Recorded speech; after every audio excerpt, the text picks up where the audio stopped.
Selamat datang di podcast Expose. Sebelum masuk dan memulai podcast nih, mulai perbincangan, perkenalin dulu nih, saya Betty di sini sebagai host podcast di Expose, dan di Expose sendiri juga aku sebagai staff teknis acara. Kenalan dulu gitu kali ya. Ingin sedikit cerita nih mengenai Expose. Expose ini atau Exhibition and Art Performance for Social Dedication merupakan salah satu program kerja dari Departemen Advokasi Kesejahteraan Masyarakat BEM Kema Unpad. Nah, acara ini tuh fokusnya pada kehidupan sosial dan kebudayaan masyarakat dan terkhususnya nih masyarakat Jatinangor. Expose pertama kali diselenggarakan pada tahun 2020 di saat pandemi COVID-19 tengah berlangsung kemarin. Ya, meskipun halangan pandemi tersebut tidak membuat semangat teman-teman Kema Unpad ya untuk memberikan pengabdiannya kepada masyarakat Jatinangor. Di tahun 2021 ini, Expose juga kembali hadir dengan menghadirkan serangkaian acara untuk menyukseskan tentunya program kerja ini. Nah, kalau podcast Expose sendiri ini merupakan salah satu acara pre-event sebelum nantinya akan sampai pada acara puncaknya. Nah, maka dari itu langsung aja nih kita ulik-ulik. Ada akang-akang nih di sini ya, perwakilan dari Sanggar Banyuwening. Boleh sebelum kita mulai ngobrol, kita belum sempat kenalan nggak sih? Ayo boleh nih Kang, perkenalin dulu siapa gitu. Yang di sebelah kiri saya ini ketua sanggarnya, namanya Randy Gunawan. Saya Juli, saya bakal berbentuknya sangat. Oh, berarti Kang Juli dan Kang siapa? Randy. Oh iya, oke. Kalau aku pertama lihat nama sanggar ini kan Karinding Sri Banyuwening ya. Nah, berarti apakah sanggar ini tuh hanya mementaskan kesenian Karinding aja? Karena mengingat namanya kan Sanggar Karinding Sri Banyuwening gitu. Apa berarti akang-akang dan teman-teman sanggar tuh hanya menampilkan Karinding aja atau ada kebudayaan lain nih di situ setiap kalau lagi tampil gitu? Emang awal terbentuknya emang kita dari basicnya Karinding Kak. Awal mula perjalanan anak-anak di Karinding, cuman kesini kita merambah ke sektor lain seperti kita pisuling, terus kesenian lainnya juga seperti ya ada yang reak tuh, ada yang tarawangsanya gitu. Aku ini nggak tahu banyak ya soal Karinding, aku juga baru tahu kan. Tapi penasaran, ya setahu aku tuh benar nggak Karinding itu dia tuh alat musik dari Jawa Barat, Sunda ya, Sunda. Terus cara mainnya itu ditiup gitu, terus main pakai telunjuk, bener nggak sih? Apa bukan ya? Gimana sih? Iya benar. Oh gitu ya. Emang Karinding itu emang alat musik waditra khas Jawa Barat yang berasal dari Pangoban Sumedang, yang tepatnya di Cimanggung. Awal mula tersebarnya Karinding ini awal pergerakan dari guru kita Maestro Abah Allah. Beliau yang mempopulerkan Karinding ke masyarakat luas, ke Bandung dan kemana-mana. Oh keren. Ya, tapi kalau Sri Banyuwening itu kan ada nggak sih arti di balik nama itu? Yang tahu aku sih kalau Karinding jelas ya, berarti Karinding dari alat musik Karinding gitu. Kalau Banyu tuh air bukan sih artinya? Bukan ya? Arti dari nama Sri Banyuwening ini kita didominasikan dengan nama lembur, ngangkat juga lemburnya juga gitu. Kita kan lembur kita di tempatnya di Cikeruh.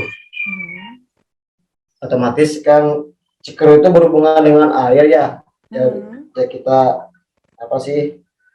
masukkan tuh nama-nama Sunda kunonya yang berhubungan dengan air ya Banyu gitu kan. Terus Sri itu kan melambangkan kehidupan yang disimbolkan dengan Dewi Sri Pohaci. Beliau adalah lambang kemakmuran, kesuburan. Dan wening itu merupakan air yang bersih gitu. Jadi ketika kita simpulkan makna dari Sri Banyuwening merupakan tingkah laku kita dalam kehidupan harus mengalir seperti air yang bersih gitu, agar membawa kebaikan terus. Sekilas dari arti nama Sri Banyuwening. Iya, keren sih, bagus artinya ya. Ternyata tentunya dong, nama pasti ada makna ya. Nah, berarti karena kayak oke, air bersih, yang bersih gitu. Berarti aku nih aku dapat info nih dari teman-teman lainnya, katanya awal mula sanggar ini tuh didirikan itu karena Akang teh merasa kasihan sama teman-teman yang main di jalan gitu ya. Nah, itu Emang gimana? awal mula dulu kan saya sebelum di Kariming Abah Olot ya, di guru saya tergabung tuh sebenarnya 10 tahun terakhir beres kuliah saya datang ke desa saya, lihat anak-anak yang di sekitaran saya itu bergelantungan ya maksudnya kan kehidupannya itu agak-agak negatif Kak. Lebih lebih radikal lah, lebih radikal di jalanan gimana gitu kan. Saya masukkan tuh mereka doktrin dengan kesenian. Awal mulanya di kesenian Karini ini masuk tuh kesenian ke otak-otak mereka.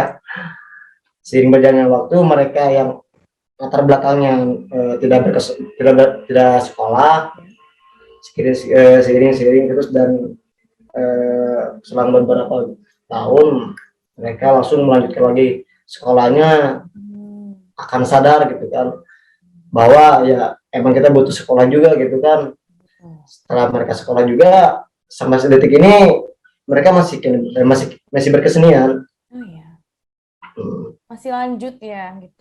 Masih lanjut. Iya, mungkin doa juga ya nama Sri Banyumanik itu karena Akang tuh didasari dari niat yang baik juga. Jadi alhamdulillah ngebantu teman-teman itu ya. Kalau anggotanya sendiri tuh berarti pure dari hire aja kayak ngambil orang atau memang gimana sih, terus apakah cuma anak-anak muda doang yang kayak tadi atau ada dari berbagai umur gitu?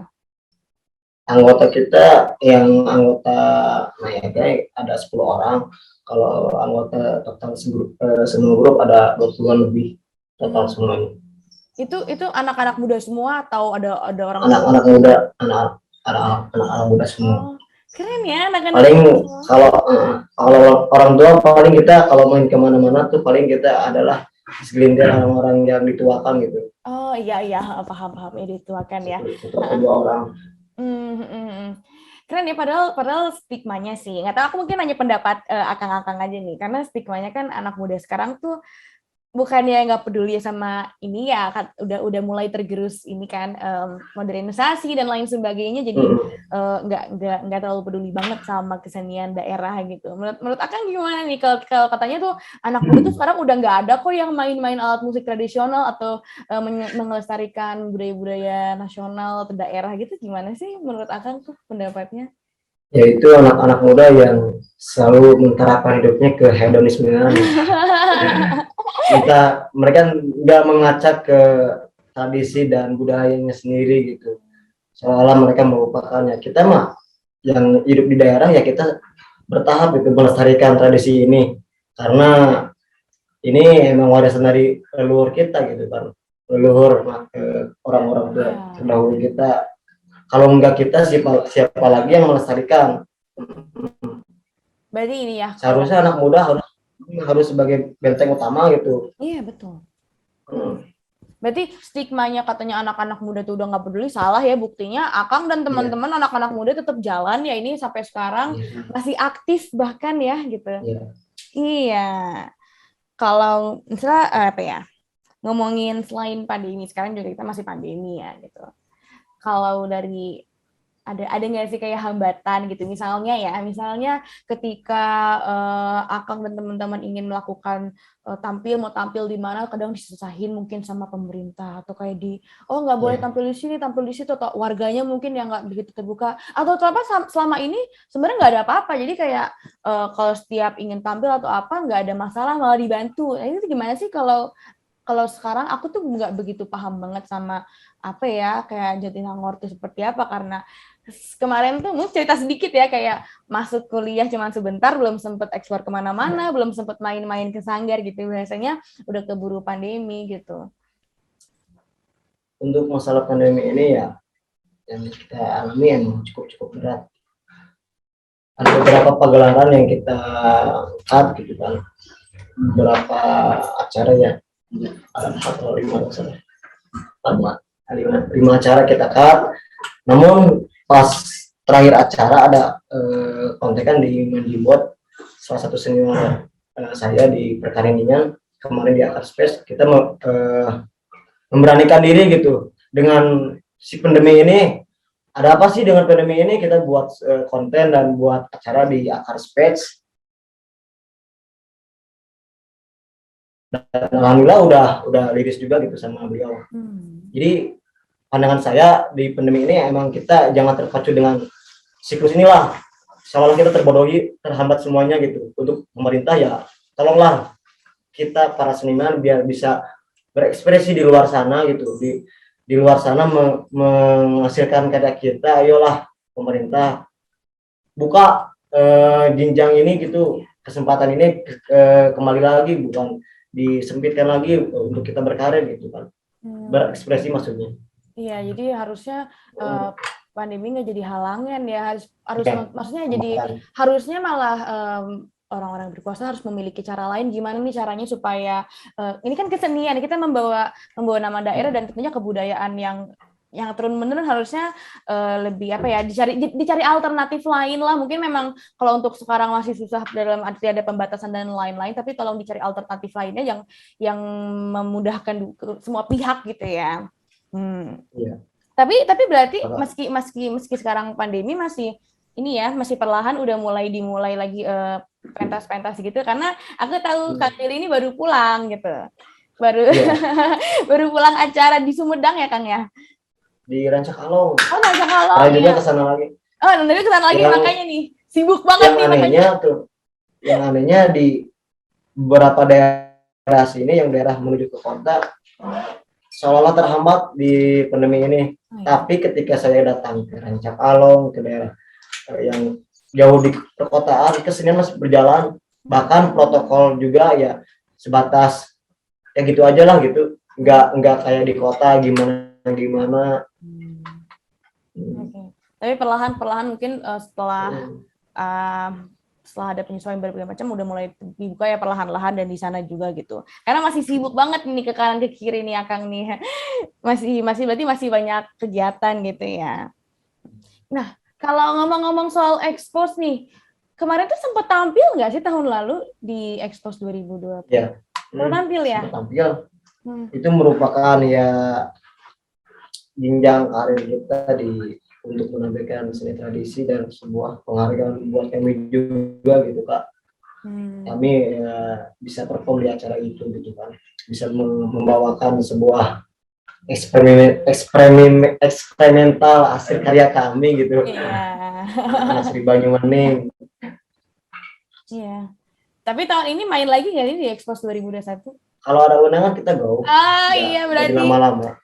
Ini kalau teman-teman anak-anak ring dengar nih, tolong nih diundang ya buat tampil lagi tahun ini.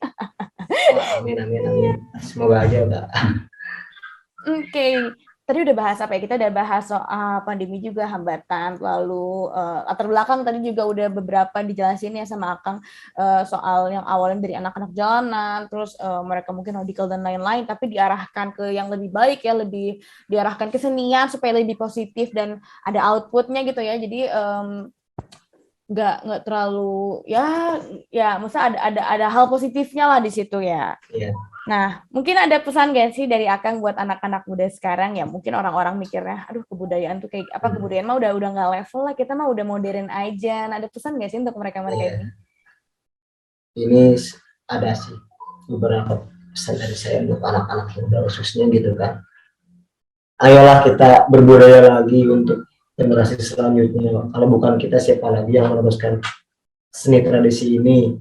Karena faktor pemuda ini sangat dibutuhkan untuk penunjang kan bangsa kita yang kita lihat budayanya lebih tinggi gitu. Siapa lagi yang bisa apa sih yang mendongkraknya kalau bukan anak-anak muda? Karena yang udah tua itu bukan zamannya, bukan pastinya gitu. Iya. Itu dari saya. Ini si Akang sebelah diem wae. Coba ini nih pesan-pesan anak muda gimana? Pesan kamu Ren.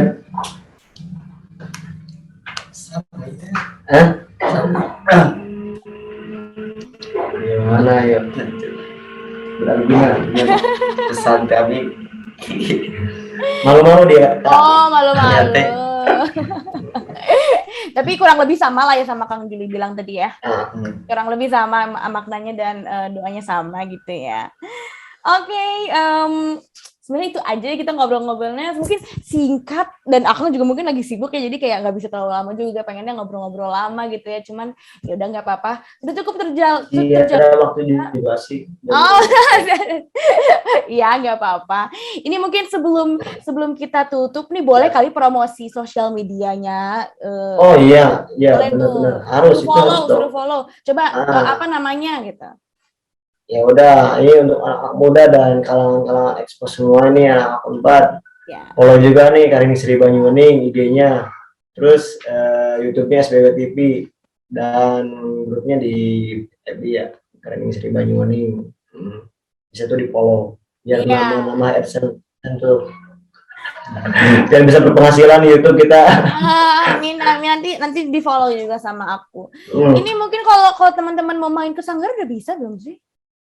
Bisa, sangat terbuka, bahkan Sanggar masih kekurangan personil juga nih buat beres-beres rumahnya. Iya, Bu beres ya. Jadi mungkin nanti besok kalau teman-teman ada yang mau main juga udah bisa ya berarti ya. Dan jangan lupa nih teman-teman untuk follow sosmednya Sanggar juga. Oke. Makasih banget Akang-akang dari Sanggar Sri Banyumaning ya udah mau direpotin nih buat ngobrol-ngobrol singkat lah gitu. Siap, santai. Iya. Oke, dan teman-teman jangan lupa untuk terus pantengin nih YouTube-nya Expose ya dan atau Spotify-nya Expose ini karena nanti ada episode kedua dan harus stay tune dan sampai jumpa di episode selanjutnya. Dah.